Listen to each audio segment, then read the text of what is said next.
Good morning everyone, welcome back my channel Reema aspirant life में। इस time morning के जो है 6:30 बज रहे हैं। अब मैं आ गई हूँ बाहर, जैसे कि मॉर्निंग में नहीं उठी थी तो इस वजह से ब्रश नहीं की हूँ। आज मैं ब्रश नहीं करूँ, ब्रश के जगह मतलब जा रही हूँ। ये एक पेड़ है, इससे मतलब सब कहते हैं कि ब्रश करने से मतलब दांत मजबूत होते हैं, तो आज मैं इसी से जा रही हूँ करने। इस पेड़ का नाम पता नहीं क्या है, लोग अजीब अजीब नाम इसका कहते हैं, तो इस वजह से मैं नहीं जानती इसका नाम क्या है। ब्रश करने के बाद मैं आ गई थी खाना बनाने। खाना बनाई हूँ, मेरा खाना कंप्लीट भी होने वाला, बस थोड़ा बहुत बाकी है। वो करने के बाद फिर मुझे आज जल्दी जल्दी काम करें, क्योंकि मुझे बहुत ज़रूरी काम करने जाना है मार्केट। आप सभी लोगों को मालूम हो कि जो यूपी पीसीएस और एक दो एग्ज़ाम है, उसके लिए मतलब लोग धरना दिए हैं वहाँ आयोग पर। देखिए, मेरे हिसाब से तो सरकार वही करेगी जो मतलब अपने मर्ज से जो उसको करना है वही करेगी, बच्चों की सुनेगी नहीं। अब तक जितने भी धरने हुए, जितने भी कुछ हुए, वो सरकार मतलब बच्चों की सुनी ही नहीं है। तो अपने मन से जो भी करना है करती है, लेकिन कुछ टाइम मतलब बच्चे धरने दे देते हैं, सोचते हैं कि हो जाएगा, लेकिन सरकार अपने मन की ही करती है, कितना भी कोई करे। ये सरकार समझ लीजिए इसी साल है, अगले साल इस सरकार की कहीं कोई गुंजाइश नहीं कि इस बार आएगी। दूसरे प्रदेशों में तो कुछ ठीक भी है, निकाल भी रहे हैं, लेकिन यूपी में सबसे बुरी हालत है। यहाँ कितने साल से कोई वैकेंसी नहीं निकली है, तो ऐसे में पागल तो हो ही जाएंगे।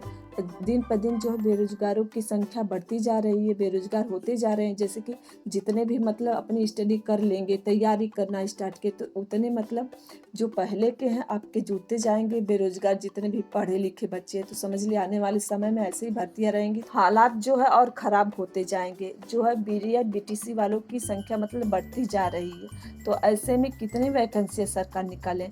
25 लाख के ऊपर है बीएड बीटीसी वालों की संख्या। कभी कभी लगता है कि इसकी जगह कोई और स्किल सीख लिए होते तो आज तक मतलब बेरोजगार नहीं रहते, लेकिन नहीं, अब इतना आगे बढ़ चुके हैं, पीछे मुड़ना भी बहुत मुश्किल। समझ लीजिए कोई काम करना मतलब नए सूर्य से शुरुआत करना उस काम की, उसके लिए भी 3-4 सालों का समय लगेगा। Hello everyone, welcome back my channel Reema aspirant life में। जैसे कि इस टाइम शाम के जो रात के 8 बज रहे हैं। जैसे कि मैं चली गई थी मार्केट, इस वजह से मेरा जो है सेशन नहीं हो पाया, मतलब पूरा स्लॉट नहीं हो पाएगा। दोपहर में कुछ नहीं पड़ी, फिर मॉर्निंग में भी कुछ नहीं पड़ी, तो बस जाना पड़ गया। तो वहाँ शाम हो गई, आते आते 5 बज गए। तो फिर वही घर का खाना बनाई हूँ शाम का, रात का।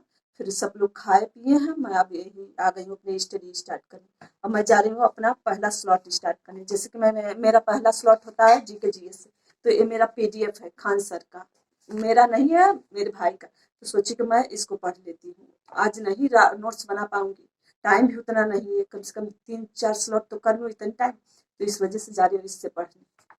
चलिए तब स्टार्ट करते हैं अपना स्लॉट आज का। मैं अपना फर्स्ट स्लॉट जो है जीके जीएस से स्टार्ट की हूँ। मेरे फर्स्ट स्लॉट में जैसे कि ये पीडीएफ पढ़ा था, तो आज मैं नोट्स नहीं बनाऊंगी, नोट्स बनाने का मतलब बहुत टाइम लग जाएगा। तो सोची यही जो नोट्स पढ़ा है खान सर का है, तो इसी से मैं पढ़ लेती हूँ कुछ जो भी पढ़ना है जीके जीएस में, तो यही स्टार्ट की।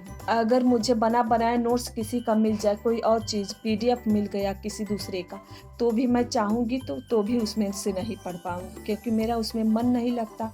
और जैसे खुद का पीडीएफ बनाया होता है तो मालूम रहता है कि कैसे लिखना है।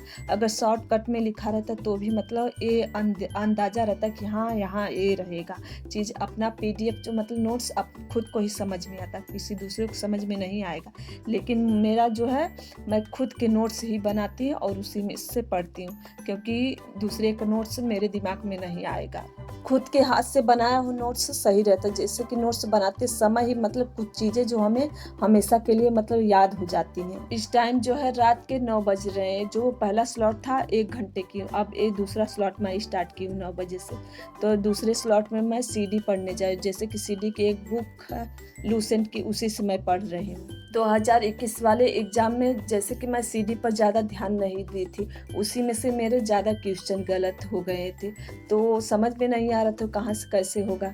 तो जो कन्फ्यूजिंग क्वेश्चन ज़्यादातर एग्ज़ाम में डाले जाते हैं, इस वजह से बच्चे जो है मतलब कन्फ्यूज हो जाते हैं, उनको आता हुआ क्वेश्चन भी नहीं आता है। देखिए जितना अच्छी तरह से हम रिवीजन करेंगे, प्रैक्टिस सेट करेंगे, तभी कन्फ्यूजिंग क्वेश्चन जो है कर पाएंगे।